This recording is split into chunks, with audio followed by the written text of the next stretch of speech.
वो हिजबुल मुजाहिदीन का मकामी कमांडर और इस इलाके का बेहतरीन आशना था। यहाँ के दरख्त, पहाड़, चढ़ाइयाँ, उतराइयाँ, हवाएं, फिजाएं और मौसमों की रानाइयाँ सब पर इसकी गहरी नजर रहती थी।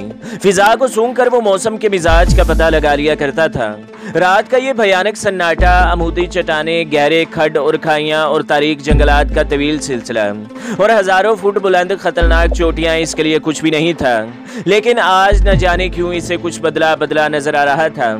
इसे बैठा देखकर ताकुब में आने वाले मुजाहिदीन भी अपनी अपनी जगह जमकर बैठ गए थे। खुदा जाने अमीर खान फिजा में क्या सूंघ रहा था। कुछ देर तक वो बैठा अंदाजा लगाता रहा, फिर उठकर खड़ा हो गया। इसने हाथ के मखसूस इशारे से अपने ताकुब में आने वाले साथियों को होशियार रहने की हिदायत की। जैसे ही इसका इशारा मौसूल हुआ, इसके हमराइयों में जैसे बिजली सिकोंदी और उन्होंने बगैर आवाज निकाले अपने कंधों से लटकी राइफलों को फायरिंग पोजीशन में किया। अमीर खान अब उठकर खड़ा हो गया था। इसने दोबारा फूंक फूंक कर कदम बढ़ाने शुरू किए और काफिला सुए मंजिल गामजन हुआ। इस मर्तबा इसके हमराही हैरान ही तो रह गए थे कि अमीर खान ने मामूल से अलग रास्ता अचानक ही इख्तियार कर लिया था। इस बात का एहसास काफिले में शामिल सिर्फ इन दो मुजाहिदीन को हो सका जो इससे पहले भी मुतअद्दिद मर्तबा इन राहों से इसकी कमान में गुजर चुके हैं। नए साथियों को इस तब्दीली का इल्म न हो सका। दूसरे मुजाहिदीन का माथा एक लम्हे के लिए जरूर ठनका, लेकिन इनके लिए अमीर खान की किसी हरकत पर शक करना मुमकिन ही नहीं था। वो जानते थे अमीर खान मर सकता है, गद्दारी नहीं कर सकता। वो लोग कश्मीर के सरहद जिला कपवाड़ा में सफर कर रहे थे। इनकी मंजिल तरीगाम थी। इस जगह इन्हें प्रोग्राम के मुताबिक सुबह होने तक पहुंच जाना चाहिए था, लेकिन आज अमीर खान ने अचानक रास्ता बदल लिया था, जिसका सीधा मतलब यही था कि अब वो सुबह होने तक तरीगाम नहीं पहुंच सकेंगे। बारिश अचानक जोर पकड़ने लगी थी। इस वक्त वो लोग जंगल में सफर कर रहे थे। ये उतराई का सफर था। बारिश ने जगह जगह फिसलन पैदा कर दी थी, जिसकी वजह से किसी भी मरहले पर किसी मुजाहिद का पांव लुढ़कता तो सैकड़ों फीट गहरे खड्ड में गिरता। अमीर खान को इस तलख हकीकत का शिद्दत से एहसास था। यही वजह थी कि इसने अपनी रफ्तार बहुत कम कर ली थी और बहुत फूंक फूंक कर और आहिस्ता आहिस्ता कदम रखता था। अपने हमराइयों को वो रुक रुक कर हौसला और एहतियात से चलने की तलकीन भी करता जा रहा था। बारिश यूं तो इनकी ताईदे खुदाबंदी थी कि बारिश के शोर में इनके कदमों की आवाज़ें दब जाती थी, लेकिन पैदल चलने में जो मसाइल पैदा हो रहे थे, इससे अमीर खान को परेशानी होने लगी थी। क्योंकि इस काफिले में सिर्फ दो पुराने साथी थे, बाकी सब मुजाहिद पहली मरतबा यहाँ से गुजर रहे थे। इसने रास्ता यूं ही नहीं बदला था। अंधेरे में चमकने वाली बिजली ने इसकी उकाब की तरह गहरी आंखों को अचानक ही एक ऐसा मंजर दिखाया था जिसने इसे रुककर सोचने और रास्ता बदलने पर मजबूर किया था, वरना वो अब तक तरीगाम पहुंच गया होता। बिजली की चमक में इसने पहाड़ी की ढलान पर जो चंद खैमे देखे थे, उन्होंने इसे कुछ सोचने पर मजबूर कर दिया था। खुदा खुदा करके इस आसाब शिकन सफर का इख्तिताम हुआ। अब वो लोग जंगल ही में मौजूद एक झोंपड़े तक पहुंचे थे। अपने हमराही पांचों मुजाहिदों को इसी झोंपड़े में दाखिल होने का इशारा किया। इनके जिस्म कपड़ों में भीगे हुए थे। झोंपड़े में पहले पहल से इनकी ज़रूरियात की बहुत सी चीज़ें मौजूद थीं। 1.5-2 घंटे बाद वो लोग गर्म कहवा पीने और अपने कपड़े तब्दील करने के बाद कदरे नॉर्मल हो गए थे। इस दरमियान सुबह का उजाला फूटने लगा था। सबने वहीं अमीर खान की इमामत में नमाज अदा की। अब दोनों पुराने मुजाहिद इसकी हिदायत पर तरीगाम से इस तरफ आने वाले रास्ते पर पहरा देने चले गए, जबकि वो खुद नए साथियों के साथ ही वहीं मौजूद रहा। सूरज की लरसती किरणों ने मजलूमों मखूर कश्मीर पर अपनी जर्द रोशनियां फैला दी थीं। जब पहरेदारों में से एक ने अमीर खान को बाखबर किया कि इस तरफ कुछ चरवाहे आ रहे हैं, ये मकामी बकरवाल थे। अमीर खान को इन्हीं का इंतजार था। थोड़ी देर बाद वो लोग इस जंगल तक पहुंच चुके थे। इनकी तादाद 3 थी। वो अपनी दर्जनों बकरियों के साथ मामूल के मुताबिक यहाँ आए थे। शायद घास फूस की ये झोपड़ी भी इन्हीं लोगों ने अपनी ज़रूरियात के लिए तैयार कर रखी थी। अमीर खान के चेहरे पर नजर पड़ते ही वो बेकरारी से अस्सलाम वालेकुम पुकारते इसकी तरफ लपके और बारी बारी इससे बगलगीर होने के बाद अब दीगर मुजाहिदीन से मुसाफा कर रहे थे। ये लोग अपने साथ जो कुछ खाने को तैयार करके लाए थे, उन्होंने मुजाहिदीन के सामने रख दिया और अब अमीर खान को अलग ले जाकर कुछ बातें कर रहे थे। इनकी जुबानी अमीर खान को इल्म हुआ कि पहाड़ी की ढलान पर लगे इन खैमों में कुछ गैर मुल्की क़याम पजीर हैं। इन लोगों ने इस इलाके में अपनी पुरस्रार सरगर्मियां चंद रोज पहले ही शुरू की थी। ये लोग बड़े पुरस्रार तरीके से यहाँ आए थे। इन्हें हेलीकॉप्टरों में लाया गया था। भारतीय फौज के आला अफसरान इनके साथ थे। उन्होंने हेलीकॉप्टरों में बैठकर इस इलाके के चप्पे चप्पे का जायजा लिया है और अब यहाँ खैमे लगाकर बैठ गए हैं। इन लोगों की आमद के साथ ही भारतीय फौज की तादाद में इजाफा होने लगा है और हिंदवाड़ा, तरीगाम और क्लासरूम में भारतीय फौज के कमांडोज की नई यूनिटें मोर्चा बंद होने लगी हैं। इससे पहले भारतीय फौज के स्पेशल सर्विस ग्रुप के लोग कभी इस इलाके में नहीं देखे गए थे। इनकी आमद के बाद शायद इनकी खसूसी हिफाजत के पेश नज़र यहाँ कमांडोज को रखा गया था। बकरवाल में से एक ने अमीर खान को बताना शुरू किया, कल इन लोगों की मदद से भारतीय फौज ने यहाँ बड़े बड़े एंटीना लगाए हैं। अमीर खान, मेरे ख्याल से ये लोग कोई इंतहाई खतरनाक कदम उठाने जा रहे हैं। कल शाम को एक जीप में इनके 2 आदमी तरीगाम आए थे। शायद वो बाजार से कुछ खरीदारी कर रहे थे। यहाँ हमें एक चौंका देने वाली बात का इल्म हुआ, अमीर खान ये यहूदी हैं। मुझे ये बात गुलाम नबी ने बताई है। वो पुराना फौजी है और इसने अपनी आधी जिंदगी मशरिक़ वस्ता में गुजारी है। इसने मुझे कसम खाकर बताया था कि ये यहूदी फौजी हैं। खुदा जाने ये लोग किस खतरनाक मिशन पर आए हैं। इनकी आमद ने इस इलाके के लोगों को बहुत खौफजदा कर दिया है, क्योंकि इनकी आमद के साथ ही भारतीय फौज के जुल्म सितम में इजाफा होने लगा है। हर रोज किसी न किसी बहाने किसी न किसी देहात पर हमला किया जाता है और वही तबाही और बर्बादी का खेल खेला जा रहा है। लोग बहुत खौफजदा हैं। कल दोपहर को गांव के 4 नौजवानों को भारतीय फौज पकड़ कर ले गए थे, जिनके मुतल्लिक अभी तक इल्म नहीं हो सका कि वो कहाँ हैं। बकरवाल मुजाहिद की बात खत्म हुई और अमीर खान गहरी सोच में डूब गया। इसकी मरकजी कमान को एक ऐसे ही खसूसी जराए से इस बात का इल्म तो हो गया था कि भारतीय इंटेलिजेंस के लोग इस इलाके में मोसाद की मदद से पाकिस्तान के खिलाफ नई मनसूबाबंदियां कर रहे हैं, क्योंकि मकबूजा कश्मीर से पाकिस्तानी एटमी प्लांट तक रसाई शान थी, लेकिन अभी तक उन्हें कोई ऐसे शवाहिद नहीं मिले थे जिनकी बुनियाद पर इस बात को सच मान लिया जाता। तो मामलात यहाँ तक पहुँच गए हैं। इसने दिल ही दिल में कहा, तुम लोग किसी न किसी तरह इन लोगों के पास पहुँचने की कोशिश करो। इस बात का पता लगाने की कोशिश करो कि ये कौन है और यहाँ क्या कर रहे हैं।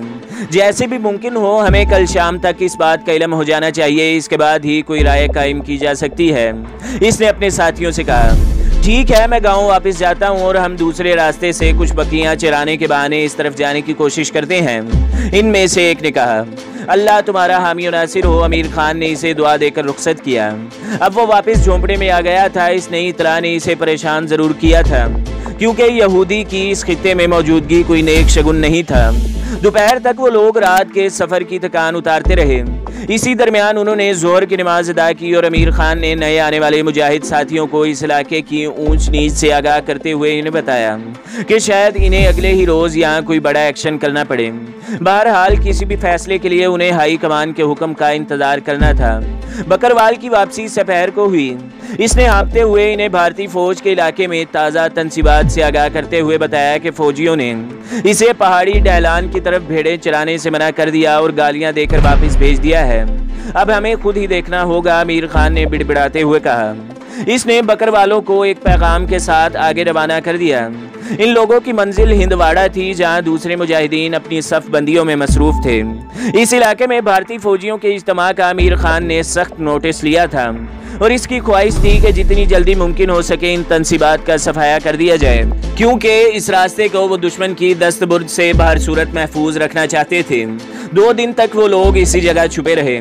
इस दरमियान नज़दीकी बस्ती से इनका रवाबत, जहाँ से इन्हें भारतीय नकलो हरकत और ताज़ा तैयारियों की इतला मिल रही थी। तीसरे रोज़ रात के अंधेरे में मुजाहिदीन का एक और काफिला अमीर खान से आन मिला और लोगों ने इसी रोज़ अलियु सुबह इन ताज़ा मोर्चा बंदियों पर हमला करके इन्हें तबाह करने का मंसूबा बना लिया था। उन्हें ये रास्ता आने वाले मुजाहिदीन के काफिले के लिए बाहर सूरत महफूज रखना था। गो के अमीर खान को ये इतला मिल चुकी थी कि इस इलाके में इसराइली मौजूद हैं, लेकिन अभी तक इसे इस इतला पर यकीन नहीं आया था। वो सोच रहा था कि भारत आलमी इस्लाम को नाराज करने का खतरा शायदाना मोल ले, क्योंकि इसके बज़ाहिर इसराइल से ताल्लुकात भी इस नौइयत के नहीं थे। आधी रात को मुजाहिदीन ने तहज्जुद की नमाज अदा की और अमीर खान की कमान में आहिस्ता आहिस्ता इस पहाड़ी ढलान की तरफ बढ़ना शुरू किया।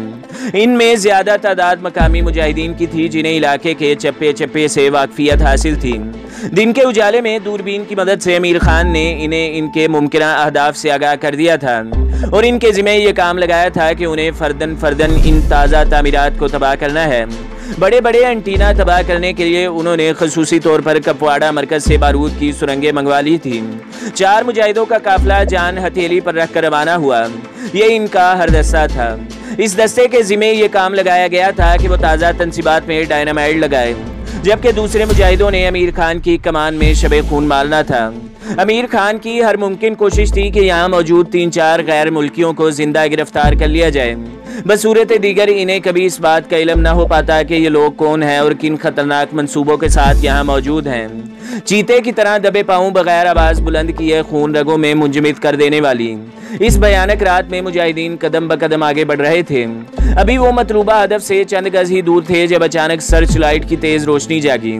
इसके साथ ही इनके सिरों पर धमाके होने लगे। दुश्मन चौकन्ना था। सर्च लाइट की रोशनी में शक गुजरने पर अब वो रोशनी राउंड फायर करके मुजाहिदीन के लिए दिन का समा पैदा कर रहा था। अमीर खान ने नारा तकबीर बुलंद किया और मुजाहिदीन के हथियारों ने दुश्मन पर कहर बरसाना शुरू कर दिया। इन लोगों को किसी भी इमरजेंसी के पेश नज़र फरार के रास्ते अजबर करवाए गए थे। अचानक फायरिंग के साथ ही जोरदार धमाके हुए जिनसे अमीर खान ने अंदाज़ा लगा लिया कि हर अव्वल दस्ते के मुजाहिदीन ने अपना काम मुकम्मल कर लिया है। वो लोग शायद पहली गोली चलने के मुंतजिर थे। वो दिल ही दिल में खुदा का शुक्र बजा लाया। इस मुहिम का पहला मरहला बखूबी तैबा गया था। अब वो अगली कामयाबी की दुआ मांगता दुश्मन के मोर्चों की सिमत फायरिंग कर रहा था। अचानक ही अपने कंधों पर हाथ का दबाव महसूस करके इसने अपने साथ मुजाहिद की तरफ देखा, जिसने अपनी आंखों पर अंधेरे में देखने वाले शीशों की दूरबीन लगा रखी थी। साथ ही मुजाहिद ने हाथ की उंगली से अंधेरे में एक सिमत इशारा करते हुए अमीर खान के हाथ में दूरबीन पकड़ा दी। अमीर खान ने आंखों से दूरबीन लगाई तो इसे पहाड़ी ढलान से एक जीप नीचे उतरती दिखाई दी। इसे यह अंदाजा लगाने में जरा देर न लगी कि ये लोग पहाड़ी की दूसरी सिमत मौजूद भारतीय फौज के मजबूत मोर्चों की तरफ फरार होना चाहते हैं, क्योंकि वो मोर्चे मुजाहिदीन के हमलों से महफूज थे। जबकि यहाँ इस बात का खतरा बहरहाल मौजूद था कि कहीं मुजाहिदीन इस मोर्चे तक न पहुँच जाएं। एक मुस्कुराहट अमीर खान के होंठों पर फैल गई। अल्हम्दुलिल्लाह, इसने कलमा शुक्र अदा किया। दुश्मन इसके बिछाए जाल में फंसने जा रहा था। अमीर खान को पहले से इस बात का बखूबी अंदाजा था कि दुश्मन फरार होने की कोशिश करेगा। वो समझता था कि इन गैर मुल्कियों की जिंदगियां भारतीय फौज के नज़दीक कितनी अहमियत की हामिल हैं और भारतीय फौज हमला होते ही इन लोगों को महफूज मकाम पर पहुंचाने की कोशिश करेगी। शायद भारतीय फौज ने मुजाहिदीन के हमले की शिद्दत को महसूस कर लिया था, क्योंकि इस हमले में इर्द गिर्द के इलाकों से मुजाहिदीन ने इकट्ठे होकर एक लश्कर की सूरत हमला किया था और भारतीय फौज के नज़दीक ये बहुत बड़ा हमला हो रहा था। वरना तो वो भी जानते थे कि मुजाहिदीन 5-10 की टोली में रात के अंधेरे में शबे खून मारते हैं और सुबह होने से पहले गायब हो जाते हैं। लेकिन आज हमलावरों की तादाद 50 से ज़्यादा ही रही थी और भारतीय फौज इस इलाके की ताज़ा मोर्चा बंदियों पर मुजाहिदीन के हमले की अहमियत को नज़रअंदाज नहीं कर सकती थी। अमीर खान के 3 साथी बड़ी बेचैनी से अपने शिकार के मुंतजिर थे। उन्होंने पहाड़ी ढलान से नीचे आने वाली सड़क के जिस मोड़ को अपना ठिकाना बनाया था, इसका गुमान भी दुश्मन को नहीं गुजर सकता था। खुदा खुदा करके इनकी मुराद पूरी हुई और उन्हें भारतीय फौज की एक जीप इस तरफ आती दिखाई दी। जैसे ही जीप ने पहाड़ी का एक मोड़ काटा, घात में लगे मुजाहिदीन ने कटा हुआ दरख्त सामने गिरा दिया। हेडलाइट्स की रोशनी में जीप ड्राइवर ने जब रास्ता बंद देखा तो घबराहट में ब्रेक लगाई, लेकिन जीप दरख्त से टकरा कर उलट गई। इससे पहले कि जीप के सवार इसमें से निकलकर भागते, मौत के फरिश्तों की तरह मुजाहिदीन इनके सिरों पर मुसल्लत थे। जीप का ड्राइवर और इसका साथी भारतीय फौज के अफसर थे, जबकि पिछली सीट पर 2 गैर मुल्की शबे ख्वाबी के लिबास में बौखलाए बैठे थे। जीप को वहीं छोड़कर मुजाहिदीन चारों को अपनी हिरासत में लिए पहाड़ी से मुल्हिका जंगल में गायब हो गए। जंगल में दाखिल होते ही उन्होंने चारों की आंखों पर पट्टियां बांधकर इनको 2 ग्रुपों में तकसीम कर दिया था। दोनों भारतीय अफसरों को इस जंगल में पहले से मुंतजिर इनके साथी एक तरफ ले गए थे, जबकि दोनों गैर मुल्कियों को मुजाहिदीन का एक और ग्रुप अपने साथ ले गया। जंगल में दाखिल होते ही उन्होंने अपने पास मौजूद वायरलेस सेट के जरिए शायद हमलावर मुजाहिदीन को अपनी मिशन में कामयाबी की इतला दे दी थी, क्योंकि अब फायरिंग में कमी होने लगी थी, जिससे यह अंदाजा लगाया जा सकता था कि मुजाहिदीन पसपाई इख्तियार कर रहे हैं। सुबह का उजाला होने से पहले वो सब लोग अपना काम मुकम्मल करके कैदियों समेत यहाँ से मीलों दूर गायब हो चुके थे। अगले दिन अलियुस सुबह भारतीय फौज के ट्रकों ने नजदीकी देहातों को घेर लिया। बेगुनाह और बेबस बूढ़ों, बच्चों और औरतों पर वो कहर बरसाते रहे। इनके खेमों को संगीनों से छेदते हुए भारतीय फौज के दरिंदे बार बार इनसे मुजाहिदीन के ठिकाने दरियाफ्त कर रहे थे, लेकिन जवाब में सिवाय खामोशी के और कुछ सुनने को नहीं मिला था। वो दीवानावार बेबसों को तशद्दुद का निशाना बनाते रहे। वो गैर मुल्की के अगवा और इस खौफ से इनका इंतहाई खुफिया मंसूबा तश्ते अज़बाम होने जा रहा था, उन्हें बाउला कर दिया था। दोपहर गए तक अपने मकसद में नाकामी के बाद उन्होंने 3 नौजवानों को गोलियां मारकर शहीद कर दिया।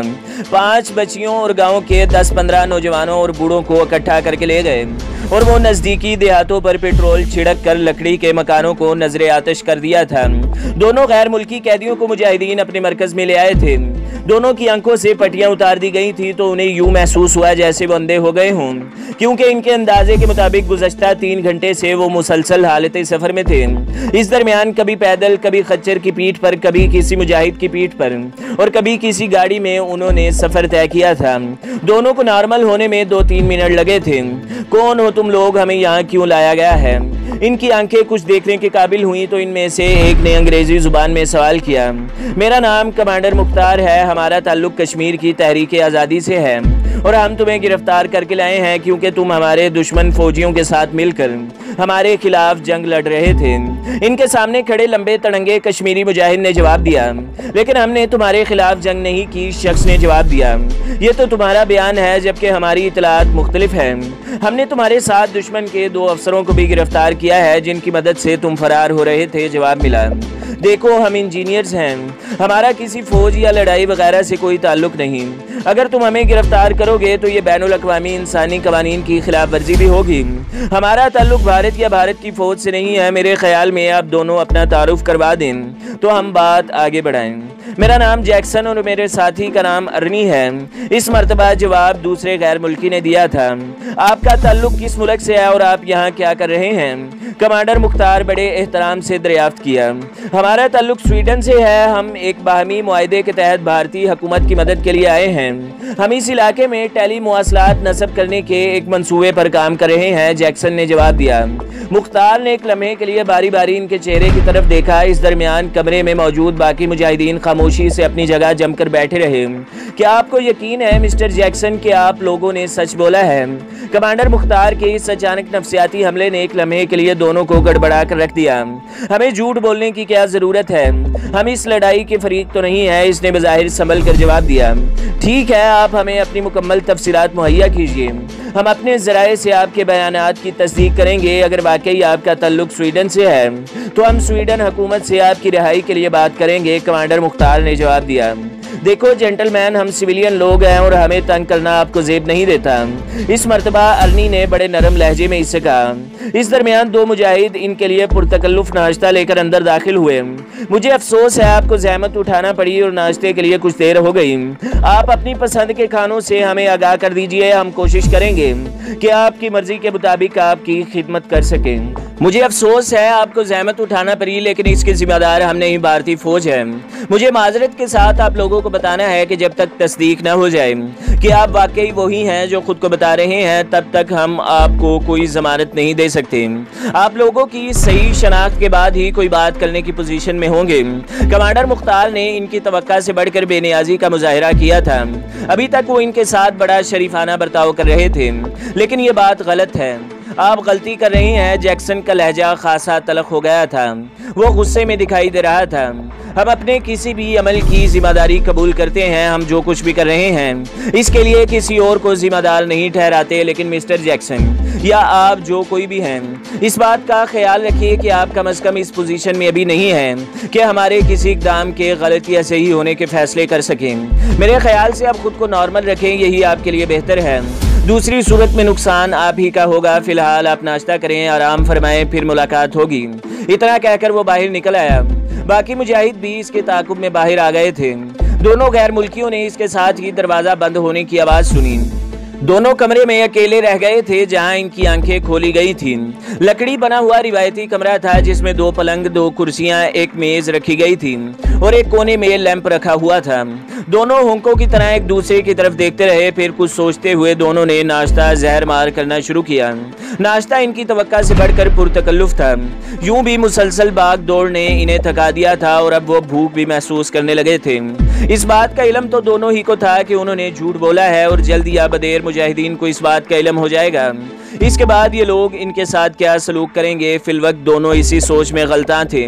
मेरे ख्याल में हमें सच बताना चाहिए था। कम से कम हम अपनी कौमियत सही बताते, गलत बताने से इन लोगों ने हमें रिहा तो नहीं कर दिया। जाहिर है ये अपनी शराइत तस्लीम कराए बगैर हमें नहीं छोड़ेंगे। इनमें से एक, जिसने अपना नाम अर्नी बताया था, बोला, मेरा ख्याल था शायद इन लोगों ने गलती से हमें पकड़ लिया है, क्योंकि ये गैर मुल्कियों को तंग नहीं करते, इसलिए मुमकिन है हमें रिहा कर देते। लेकिन जैक्सन ने नामुकम्मल बात कहकर अपने साथी की तरफ देखा। मेरे ख्याल से बजाय इसके कि ये लोग खुद हमारी असलियत का पता चलाएं, हमें खुद ही इन्हें सब कुछ बता देना चाहिए। इस तरह मुमकिन है इनका रवैया हमारे मुतल्लिक कुछ नरम हो जाए। जहाँ तक भारतीय फौज का ताल्लुक है, मैं नहीं समझता कि ये लोग हमें इनके शिकंजे से रिहाई दिला सकें। तुम खुद अंदाज़ा लगा सकते हो कि उन्होंने कैसी मजबूत मोर्चाबंदियों में से हमें अगवा किया है। अर्नी बोला। हाँ, बड़े मजबूत लोग हैं और बड़े मुनज़्ज़म भी। इनका जाल दूर अंदर तक फैला हुआ है। मालूम नहीं हम भारतीय इलाके में हैं या पाकिस्तानी इलाके में। बहुत होशियार मालूम होते हैं, जैक्सन ने कहा। दोनों देर तक अपने ख्यालात का इजहार करते रहे। बिलाखिर वो इस फैसले पर मुतमईन होकर चारपाइयों पर ढेर हो गए कि वो मुजाहिदीन आज़ादी कश्मीर को अपने मुतल्लिक सच सच बता देंगे। लेकिन इस बात का उन्होंने अहद कर रखा था कि अपने काम की असलियत छुपाने की हर मुमकिन कोशिश करेंगे। उन्हें मालूम नहीं था कि वो कितनी देर तक सोए रहे, क्योंकि यहाँ वक़्त का सही अंदाज़ा लगाना मुमकिन नहीं था। उन्हें बंद रखा गया था। दरवाज़ा खुलने पर भी सामने हद निगाह तक पहाड़ और जंगल ही दिखाई देते थे। इसके अलावा कुछ नजर नहीं आता था। दोनों की आंख दरवाजे की आहट होने से खुली थी। इस मर्तबा दो मुजाहिद अंदर दाखिल हुए थे, जिनके हाथों में इनके रोजमर्रा इस्तेमाल की चीजें और कपड़े पकड़े हुए थे। उन्होंने वो चीजें इनके सामने रख दी और चुपचाप वापस लौट गए। शायद वो अंग्रेजी जुबान नहीं समझते थे। दरवाजा खुला रहा। इनकी आंखों के सामने मुसल्ले मुजाहिदीन घूम रहे थे। शायद ये इनका कोई खुफिया ठिकाना था जहां इन्हें लाया गया था। दोनों ने मुजाहिदीन के फराहम करदा कपड़े तब्दील किए। थोड़ी देर बाद इनके लिए खाना और चाय मुहैया की गई। इस दरमियान इनके लाख मुतवज्जा करने पर भी किसी ने इनके साथ बात नहीं की। जितनी देर वो खाना खाते रहे, वो मुस्तैद मुजाहिद इनकी खिदमत के लिए इनके पास मौजूद रहे। खाने से फरागत के बाद जब वो खाली बर्तन लेकर वापस लौटे तो उन्होंने कमांडर मुख्तार को अपनी तरफ आते देखा। इस मर्तबा कमांडर मुख्तार के साथ दो और नौजवान थे। दोनों को इनके गैर कश्मीरी होने पर शक गुजरा, फिर यकीन भी आने लगा। मुझे उम्मीद है आपको मेरे साथियों की तरफ से हर मुमकिन सहूलत जो हमारे इख्तियार में है पहुंचाई जा रही है, लेकिन मैं दरख्वास्त करूंगा कि बराहे करम यहाँ से फरार होने का तसव्वुर भी ना कीजिए। अव्वल तो हमारा कोई साथी आपको मार डालेगा, या फिर आप ज्यादा खुशकिस्मत हुए तो कोई जानवर आपको चीर फाड़ डालेगा। मैं आपको धोखे में रखना नहीं चाहता। कल तक आपके बयानात की तस्दीक हमारे जराए से होने के बाद ही आप लोगों के मुस्तकबिल के बारे में बता सकेंगे। इसने बड़े इत्मीनान से कहा। मुझे आपसे ये कहना था कि जैक्सन ने इसकी बात के खात्मे पर कुछ कहना चाहा, फिर रुक गया। दरअसल हमने घबराहट और खौफ के तहत आपको असलियत नहीं बताई। इसके साथी अर्नी ने इसकी बात आगे बढ़ाते हुए कहा, हमारा ताल्लुक इसराइल से है। हम दोनों इंजीनियर हैं। हमारे असली नाम यही है जो आपको बताए गए हैं। हमारा ताल्लुक इसराइल की एक इलेक्ट्रिकल कंपनी से है और हम बाहमी खुफिया मुआहदे के तहत भारत की मदद कर रहे हैं। आप लोग यहाँ क्या काम कर रहे हैं? कमांडर मुख्तार के एक साथी ने पूछा। हम यहाँ टेली कम्युनिकेशन का जाल बिछा रहे हैं, जवाब मिला। लेकिन ये कोई ऐसी खास बात नहीं जिसके जरिए भारतीय हुकूमत को इतना खुफिया तरीका इख्तियार करना पड़े। इनके अपने इंजीनियर और मुआहदे मौजूद हैं। कमांडर मुख्तार के दूसरे साथी ने जवाब दिया। इस सवाल का जवाब हम तो नहीं दे सकते, ये तो हमारी हुकूमत ही देगी, अर्नी ने कहा। मिस्टर अर्नी, या तो आप जो कोई भी हैं, इस बात का अंदाजा आपको हो चुका होगा कि हम बेवकूफ़ नहीं हैं, मुख्तार के पहले साथी ने दोबारा कहा। 15-20 मिनट की गुफ्तगू के बाद दोनों ने हथियार डाल दिए और इस बात का इकरार किया कि इन्हें मोसाद की तरफ से खसूसी मिशन पर रॉ की मदद के लिए भेजा गया है और वो लोग पाकिस्तान के एटमी प्लांट कहूटा की तबाही यानी खाक में बदहन के लिए यहाँ एक मुश्तरका मंसूबे पर काम कर रहे हैं। ये हसरत लेकर न जाने कितने इस दुनिया से उठ गए, कितने उठने वाले हैं। कमांडर मुख्तार का खून गुस्से से खोलने लगा था। इसके हमराइयों ने इसके कंधे पर हाथ रखकर इसे नॉर्मल रहने की इस्तदा की थी। दुश्मन मुश्तरका हिकमत अमली के साथ मैदान अमल में उतरा था। उन्हें बैक वक्त कई महाजों पर लड़ना था अपनी बका और सालमियत की जंग के लिए। इसका बस नहीं चलता था कि भारतीय मिलिट्री अटैची को कच्चा चबा जाए। जो उदास बंदरों की तरह इसके सामने मुंह लटकाए खड़ा इसकी डांट डपट सुन रहा था। ब्रिगेडियर शमीर 2-3 मरतबा अपनी दानिश में इसी इरादे से उठा था कि इसका मुंह नोच ले, लेकिन हर दफ़ा इसे अपने वज़ीर आज़म की वो तंबीह याद आ जाती थी जो इसने अगले ही रोज़ शमीर को दी थी। ब्रिगेडियर, इस बात को कभी फरामोश न करना कि अकल और बहादुरी में हम दुनिया की सबसे बड़ी और अजीम कौम हैं। इसलिए कभी अपने वक्ती हलीफों से ये तवक्का न रखा करो कि वह हमारा साथ देते हुए हमारी तवक्कुआत पर पूरा उतरेंगे। ये लोग हमारे बराबर किस तरह हो सकते हैं? बस इस बात का ख्याल रखना कि हमने दुनिया को अपने मकासद के लिए अपनी मर्जी के मुताबिक इस्तेमाल करना है। ख्वाह हमें इसकी कुछ भी कीमत अदा करनी पड़े।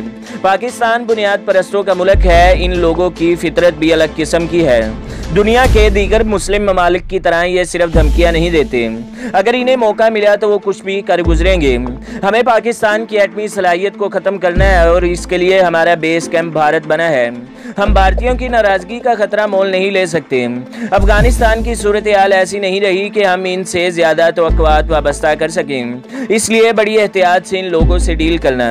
लेकिन सर, उन्होंने हमारे 2 आदमी दुश्मन के कब्जे में दे दिए हैं। इनकी गलती से बैनुल-अक़वामी तौर पर हमारी पोजीशन सिफर होकर रह गई है। हमने दुनिया के सामने मजलूमियत का ढोंग रचा रखा है जिसका पर्दाफाश होता नजर आ रहा है। इसने हिम्मत करके कहा, महज 2 आदमियों की वजह से तुम घबरा गए हो? मोसाद के चीफ के मुंह से ऐसी बातें बहुत अजीब लगती हैं।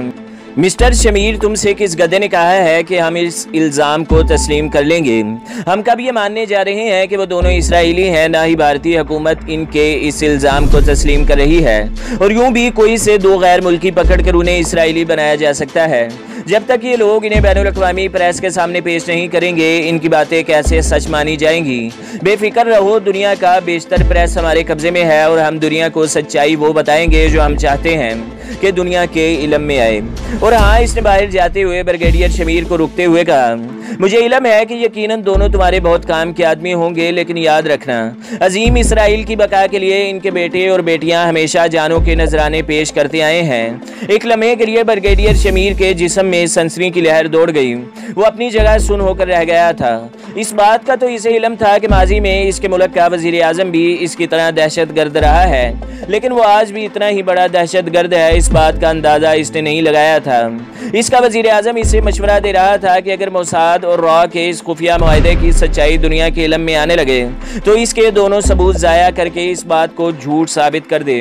आज सुबह जब भारत का खसूसी मिलिट्री अटैची इससे मिलने आया तो इसका पारा आसमान को छू रहा था, लेकिन वजीर आजम की यह तंबीह नुमा नसीहत भी इसे याद थी कि इन लोगों ने हर सूरत भारत को हाथ में रखना है। पाकिस्तान का एटमी प्रोग्राम इनके सर पर लटकती तलवार था। इन्हें इराक की तरह पाकिस्तान को भी सबक सिखाना था, ख्वाह इसके लिए कुछ भी करना पड़े। जब हमारे दरमियान ये बात तय पा गई थी कि हमारे लोगों को आप सिविलियन की नज़रों से छुपा कर रखेंगे, तो इन्हें सामने लाने की क्या ज़रूरत थी? ब्रिगेडियर शमीर ने अपने जज्बात पर काबू पाते हुए पूछा, जनाबे वाला, इनमें सिर्फ मेरा कसूर नहीं, दोनों इंजीनियर्स हमारी इजाज़त के बगैर 2-3 मरतबा नज़दीकी देहातों की सैर कर चुके हैं। हम इन्हें ज़बरदस्ती रोकने की पोजीशन में नहीं थे, वो इस बात की इजाज़त हमें कभी न देते। भारतीय अटैची ने घगयाते हुए कहा, लेकिन आपकी तरफ से हमें यकीन दहानी करवाई गई थी कि ये इलाका दहशत गर्दों के हमलों से महफूज है। ऐसा ही था, हमने कभी इस इलाके में इनकी किसी कार्रवाई का तस्वुर भी नहीं किया था, लेकिन इस इत्तला ने कि यहाँ इसराइली मौजूद हैं उन्हें यह खतरा मोल लेने पर मजबूर कर दिया था। ब्रिगेडियर साहब, उन्होंने इस हमले की बहुत कीमत अदा की है। बहुत से दहशतगर्द मारे गए हैं। अफसोस, इस इलाके के रहायशी होने और यहाँ के खुफिया रास्तों का इल्म रखने की वजह से वो हमारे शिकंजे से बच निकले और दोनों को निकाल कर ले गए। मेरी बात ज़रा संजीदगी से सुन लीजिए और मिस्टर पुरी तक मेरा ये पैगाम भिजवा दीजिए कि इस राज को हर कीमत पर राज ही रहना चाहिए। हमारे दोनों आदमियों को बचाने की कोशिश कीजिए। अगर आप इन्हें दुश्मन के शिकंजे से छीन नहीं सकते तो उन्हें दुश्मन की हिरासत में मार डालिए, जितनी जल्दी मुमकिन हो। इसने बिलाखिर फैसला कुन लहजे में भारतीय मिलिट्री अटैची से कहा, जो अब तक होंको की तरह इसका मुंह देख रहा था। तो दोस्तों, अगली किस्त देखने के लिए हमारे चैनल को सब्सक्राइब करें, वीडियो को लाइक करें और बेल के आइकॉन को भी दबा दें, ताकि हर जो आने वाली वीडियो है वो आपको सबसे पहले मिलती रहे।